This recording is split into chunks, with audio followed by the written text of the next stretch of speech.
Assalamualaikum warahmatullahi wabarakatuh. Selamat siang anak-anak. Di sini Ibu akan menjelaskan tentang perekonomian negara Cina. Yang pertama, sejarah singkat Negara Republik Rakyat Cina atau RRC. Republik Rakyat Tiongkok atau Republik Rakyat Cina adalah sebuah negara yang terletak di Asia Timur yang beribu kota di Beijing. Negara ini merupakan negara ketiga terbesar di dunia. Negara ini didirikan pada tahun 1949 setelah berakhirnya Perang Saudara Tiongkok.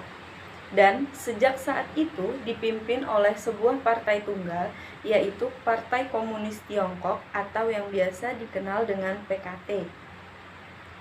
Cina adalah sebuah negara yang berada di wilayah Asia Timur. Perkembangan negara Cina di dalam bidang ekonomi menjadikan negara ini memiliki ekonomi terbesar kedua di dunia.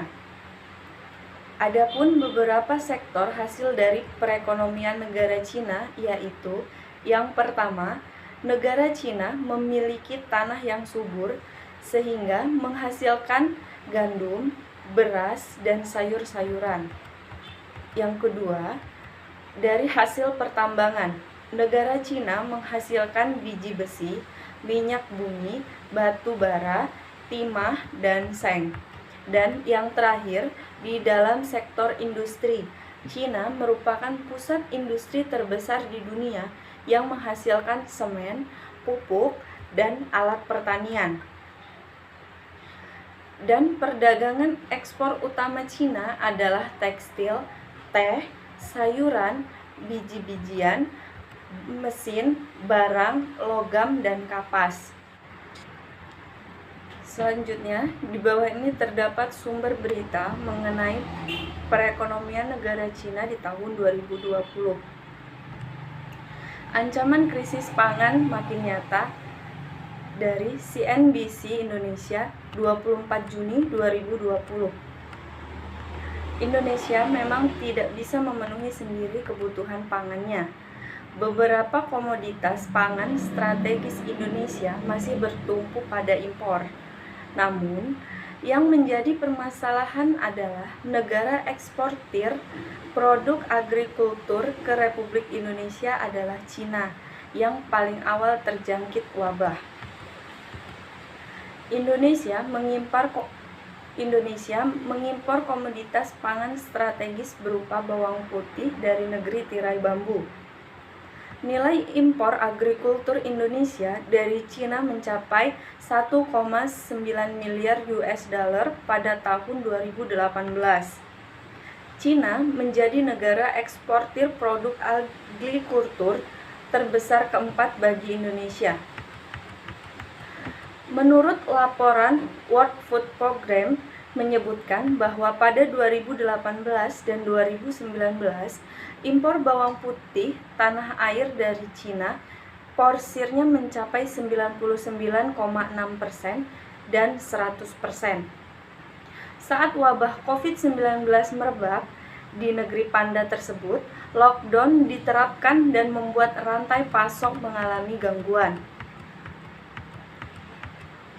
Ketika rantai pasok Cina terganggu, maka dampaknya juga terasa di Indonesia.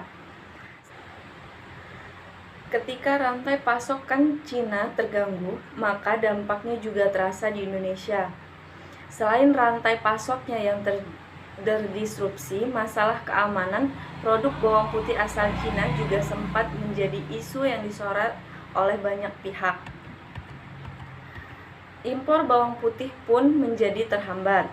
Stok bawang putih di pasaran menjadi menipis dan harga bawang putih melejit hingga 35,64% pada Desember sampai April lalu.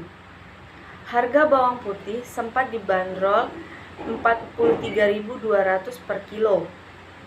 Kenaikan harga bawang putih berkontribusi besar terhadap inflasi beberapa bulan yang lalu. Masalah impor juga dialami oleh komoditas lain selain seperti gula. Stok gula di pasaran menipis dan harga pun melonjak tajam.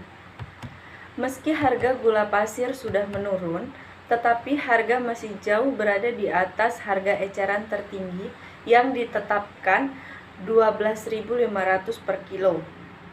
Saat ini, 1 kg gula pasir lokal masih dibanderol 15.000 per kilo di berbagai pasar tradisional maupun di dalam negeri.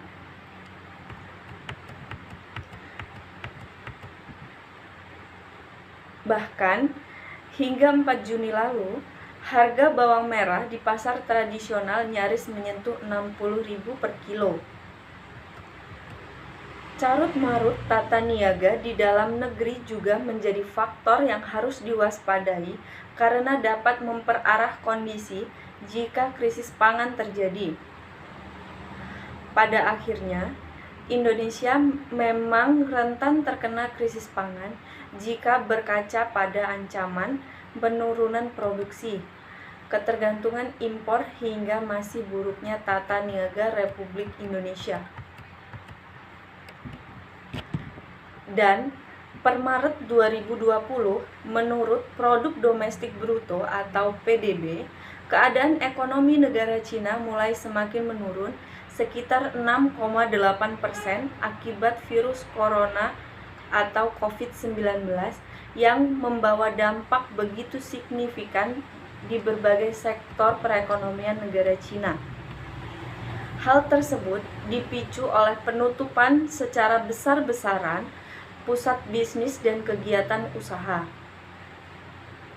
Singkatnya, Cina tidak bisa menjadi atlas yang memanggul bumi sendirian di atas punggungnya. Perekonomian global yang masih terbelit oleh infeksi COVID-19 mulai dari Amerika Serikat hingga benua Eropa.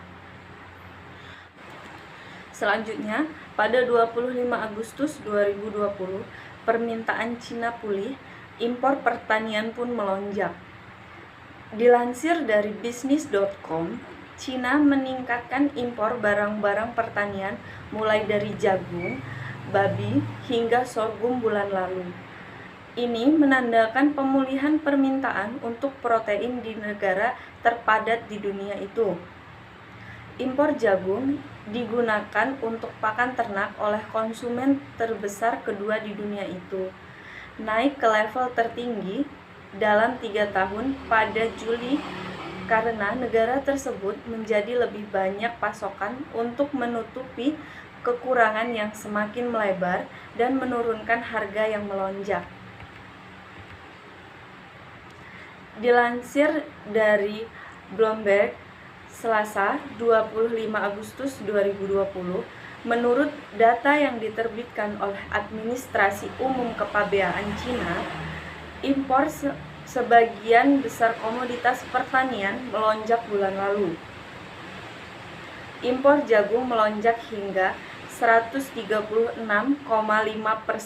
dari tahun sebelumnya menjadi 910.000 ton pada bulan Juli. Pembelian daging babi pun melonjak hingga 120% menjadi 430.000 ton. Sementara, pengiriman daging sapi naik hingga 35% menjadi 210.000 ton. Baiklah, kesimpulan yang dapat saya ambil dari perekonomian negara Cina ini, walaupun negara tirai bambu ini mengalami penurunan ekonomi yang diakibatkan oleh virus COVID-19, tidak menyurutkan ekonomi negara ini hingga jangka waktu yang lama. Oke, mungkin cukup sekian yang dapat Ibu sampaikan. Ibu akhiri, wassalamualaikum warahmatullahi wabarakatuh.